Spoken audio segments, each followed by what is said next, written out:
சொல்லு பார்க்கலாம். நீ சொன்னா உனக்கு நான் சாக்லேட் கொடுப்பேன். அடுத்து என்னது? ஏக்கு அப்புறம் அடுத்து என்னது? நீ போன் பிடிச்ச கண்ணாம கையில போன பேசுற. நர்சமா வருவாங்களா? பூச்சிக்கொல்லி மருந்து எல்லாமே கொடுக்குறாங்களா? உன் குழந்தை இருக்கா?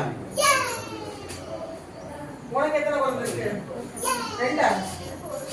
உனக்கு வயசு என்னமா? நீங்களே கிட்டி இருக்கீங்க. நீ எல்லாம் எப்படி வாங்க போறீங்க? சாப்பிட மாட்டீங்களா ஒருத்தரும்?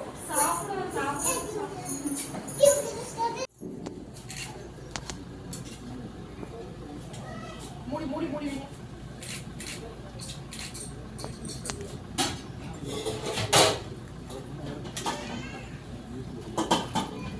எலும்பு தக்காளி பழமே போடல, வெறும் பருப்பு சாதம் மாதிரி இருக்கு. பருப்பு சாதம் மாதிரி இருக்கு.